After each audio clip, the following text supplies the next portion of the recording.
scenario, and his theme is, parents, are you building with fire-resistant material?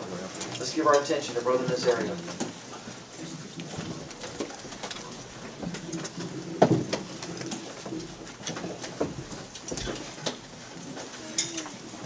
To make a cake, the first thing you need is a recipe. And in that recipe, you will find a list of ingredients and instructions or steps to make the cake. And if you follow those instructions, you'll probably come out with a real good tasting cake.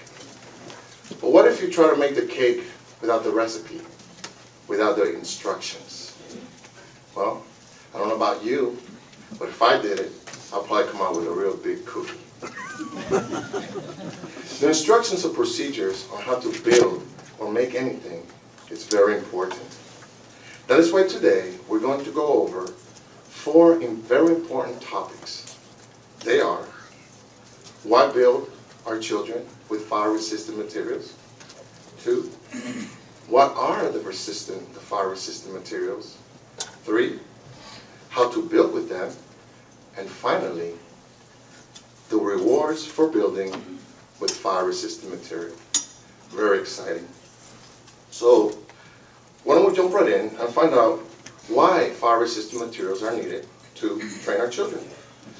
Well, first of all, we should all recognize that we're living in the last days of this system of things. And it's no easy matter to train our children. Children have all kinds of things to get in trouble. They have the internet, they have social networks, they have violent video games, deprived entertainment, as well as the pressure from this immoral world that continues to increase because Satan's desperate aim to corrupt the human race. But there's another reason. Please, I'd like to invite you all to come with me to the Bible, to the book of Genesis, chapter 8, verse 21. Genesis, chapter 8, verse 21. And look what it says. It reads, "And Jehovah began to smell a restful odor. And so Jehovah said in his heart, Never again shall I call down evil upon the ground on man's account, because the inclination of the heart of man is bad from his youth up." Yes, friends, the heart of man is bad all the way from its youth. So we can clearly see that teaching our children is not going to be an easy task, is it? But take courage, you parents and parents-to-be, because it can be done. Here in our audience, we have many brothers, faithful witnesses, and all over the world that are proof that fire-resistant materials do work. Their parents built them with it, and they are here with us serving Jehovah God. The truth is, much depends on the extent in which parents, all of us, use fire-resistant materials. Please come to the Bible again with me to the first letter to the Corinthians, chapter 3, verse 13, 10 to 13. First letter to the Corinthians, chapter 3, verses 10 through 13. And look what it says. "According to the undeserved kindness of God that was given to me, as a wise director of works, I laid a foundation, but someone else is building on it. But let each one keep watching how he is building on it. For no man can lay any other foundation than what is laid, which is Jesus Christ.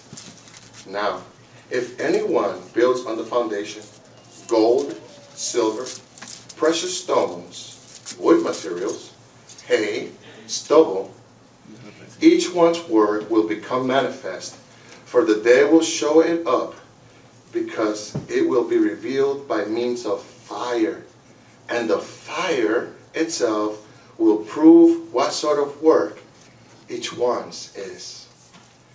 You guys know who the builders are? We all are. And fire will prove if we construct it with fire-resistant materials or not. Does this suggest that the parents have the sole responsibility for how their children turn out? Not at all. We might compare this to preparing a soldier for battle.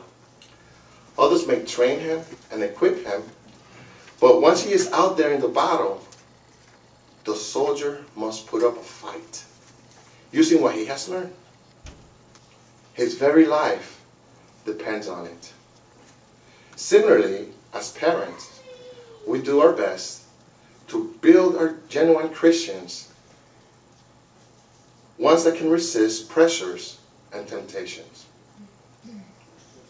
But at the end, our children are the ones that need to apply in their lives what they have learned. That's the bottom line. They have to apply what they've learned. But nevertheless, with all that said, the fact still remains. It is the parents' responsibility to train them and prepare them. So, what do we now learn? What are the fire-resistant materials? Well, fire-resistant materials are represented by gold, silver, and precious metals. Very expensive materials, would you say? But they are even more precious than that. In fact, they are priceless. Fire-resistant materials are godly wisdom, spiritual discernment, great faith, loyalty, and loving appreciation for Jehovah and His laws.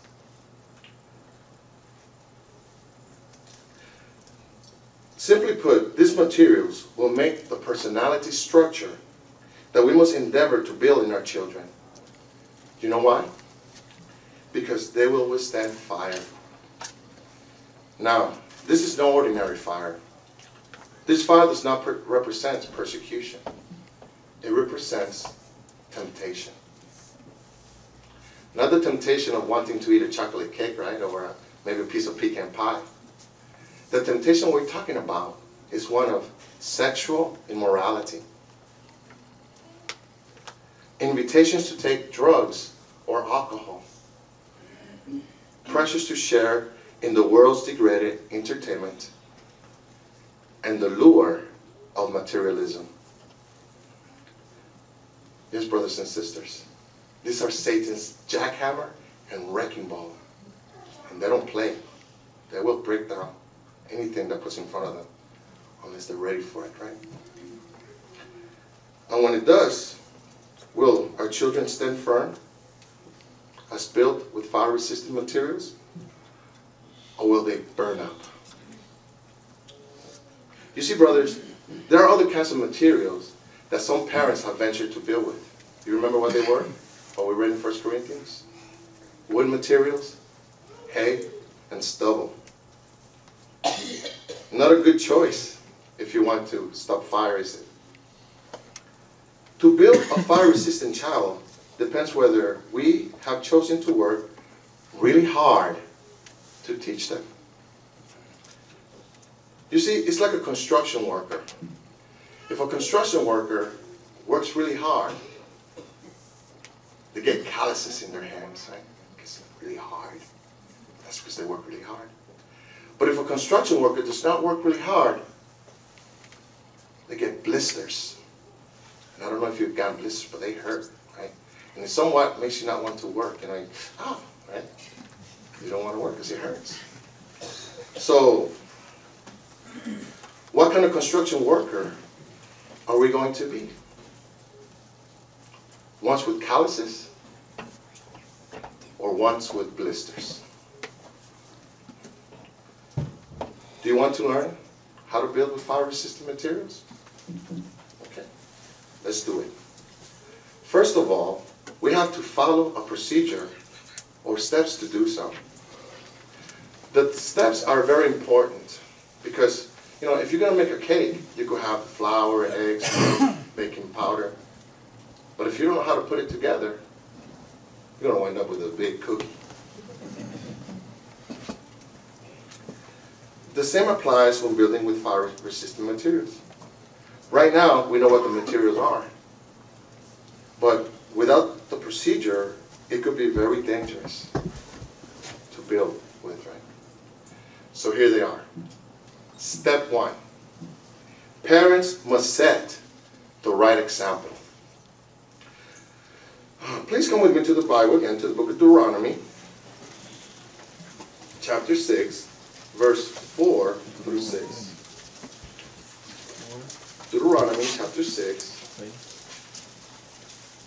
verse 4 through 6. Look what it says. It reads, "Listen, O Israel, Jehovah our God is one Jehovah. And you must love Jehovah your God with all your heart and all your soul and all your vital force. And these words that I am commanding you today must prove to be in their hearts." No, that's not what it says there. It says they have to be in our hearts. Yes, brothers, we must have God in our heart in order for us to teach our children to have Jehovah God in their hearts. Let's illustrate this.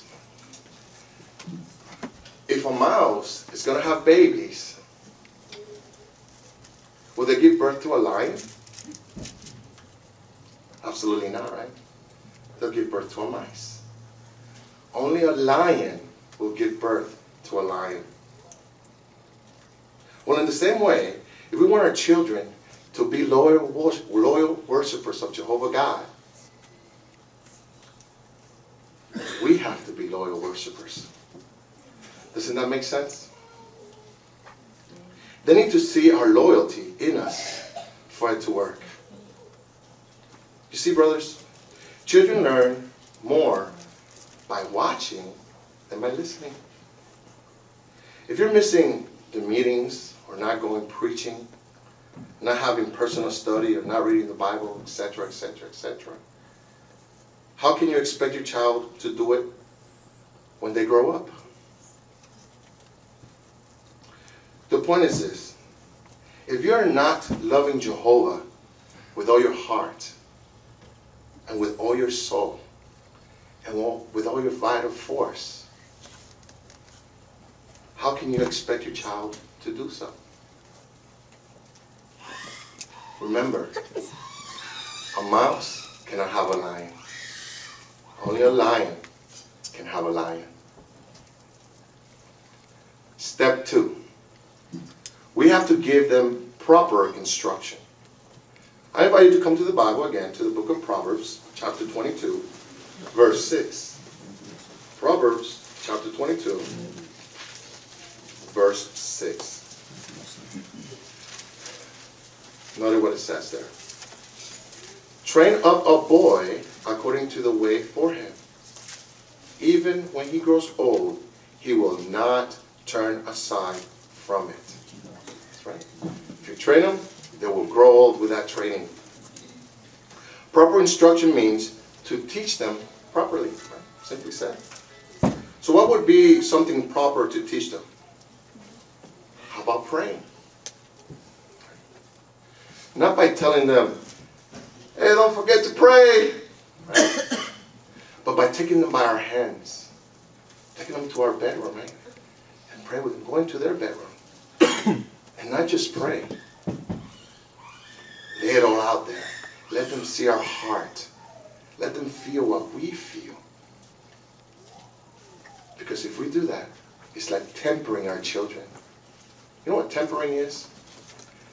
In aviation, to temper a sprocket, a piece of metal, they put it in an oven at 500 degrees for about 2 hours. Then they take it out and they put it again at 1,000 degrees for 2 hours. And they take it out and put it again for 2,000 degrees.